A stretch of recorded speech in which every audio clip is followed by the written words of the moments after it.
Hello guys, কি অবস্থা তোমাদের সবার? আজকে আমি আমার টিয়া পাখি নিয়ে ভিডিও করবো, যেটা তোমাদের আমি দেখাইনি এখনো পর্যন্ত। তো চলো ওকে নিয়ে ফার্স্ট আমরা ছাদে যাই। যদিও ওকে কখনো বের করা হয়নি বাইরে, তো খুব কম বের করা হয়। তো চলো আমরা ছাদে চলে আসলাম ওকে নিয়ে। তো ভাই ছাদে কিন্তু অনেক রোদ ভাই, আজকে রোদ পড়ছে প্রচুর আকারে, বলার মতো নাই। তো চলো ওকে নিয়ে কিছু ছবি তুলি, সেলফি তুলার মতো করে। তো আমি এখন কোথায় আছি, যাওয়া যায় জায়গাটা চেনো অবশ্যই বুঝে গেছো, কারণ এখান থেকে পিছনে লাভলি টাওয়ার দেখা যাচ্ছে। তো আমার টিয়া পাখিটা এখানে বেশি একটা বাইরে বের করা হয় না, খুব কম। সে ঘরেই থাকে বেশিরভাগ সময়। আর এই প্রথম দেখো লজ্জা পাচ্ছে, আবারও ও নাকি লজ্জা পায়। তারপর ছাদে চলে আসলো অন্তু, যেটা আমার বাসার চারতলায় থাকে। মানে আমরা সবাই এখানে ভাড়াটিয়া, কেউ নিজেদের বাসা না। যাই হোক, এখানে আমার টিয়া পাখিটার কাঁধে গেল তো গেল, আর আসে না কোনো মতেই। কতবার নিয়ে ট্রাই করি, বাট ও কাঁধ থেকে নামবেই না। মানে কী বলবো, টিয়া পাখি কিছু কিছু টিয়া পাখি কাঁধে থাকতে খুব পছন্দ করে, যেমন ঘরে আসলে আমাকে ডাকাশুটি করে, ঠিক তেমনই এটাও। গাইস হ্যালো মিঠু, কী অবস্থা? তো যাই হোক, ধরো আমরা একটু সেলফি তুললাম, সেলফি তোলার পর আবার ওর কাছে গেলাম ঘুরে ফিরে। তারপরে আমরা একটু নিজেরাই চারদিকে রাউন্ড দিলাম, যেমন টিয়া পাখিকে নিয়ে রাউন্ড দিলাম ঠিক তেমন নিজেরাও রাউন্ড দিলাম। তোমার চারপাশটা দেখো, পুরো ভিউ ভালোই, খারাপ না।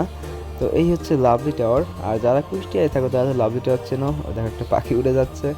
তো এই হচ্ছে আমার টিয়া পাখি, যে ওর কাঁধে বসে আছে। তো যাই হোক, ভালোই লাগছে দেখতে। আর দেখো ভিউটা দেখো। হ্যালো মিঠু, মিঠু টুকটুক আর উড়ে এসে ভাই ফোনের উপরই বসলো আবার। তো যাই হোক ভাই, এখন আর ছাদে থাকবো না, এখন অনেক রোদ পড়ছে ভাই, পাখিরাও হাম ছাড়ে। দেখো পুরো মানুষের মতো হাম ছাড়লো, দেখছো কি? তো চলো ওকে একটু উড়ানো ট্রাই করি, ওড়ে কিনা দেখি, আমি ট্রাই করি। আচ্ছা ওকে, দেখি ওড়ে কিনা, একটু হাওয়ায় ছেড়ে দিই। এই ভাই উড়ে আবার অন্তুর কাছে গেল। তো যাই হোক ভাই, এখন আমরা ঘরে চলে আসবো, কারণ ছাদে অনেক রোদ। তো দেখি আমার কাঁধের উপর বসলো, বসার পর দেখি কী করে। হ্যালো একটু কি, ও একটু অবাক হচ্ছে, কৌতূহল হচ্ছে। তারপর ওকে আমি জানলার ধারে বসালাম। জানলার ধারে বসায় মানে ও কখনো বাইরে আসেনি তো, সবসময় ঘরেই থাকে। তো এখন বাইরে দেখলে একটু অবাকই হয় ও। তো দেখো বাইরে থেকে আমি ভিউ নিয়ে আসছি, তাকানোটা দেখো কীভাবে তাকায় আছে, মানে আজব ভাবে, কখনো দেখাই নাই। তো ভিতরে এসে ওকে আমি বসালাম এক জায়গায়, দেখো কি সুন্দর করে বসে আছে এক জায়গায়। মিঠু টুকি হ্যালো, দেখো আওয়াজ বের করতেছে, দেখছো?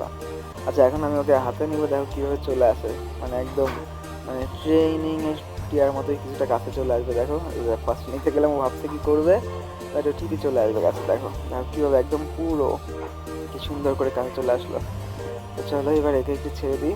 তো হ্যালো, এবার তুমি বসে পড়ো মিঠু টুকি হ্যালো টুকি, ডাকো তো একটু। যাই হোক এই দেখো আওয়াজ বের করতে, একটু ডাকো। একটু ডাকো ডাকো।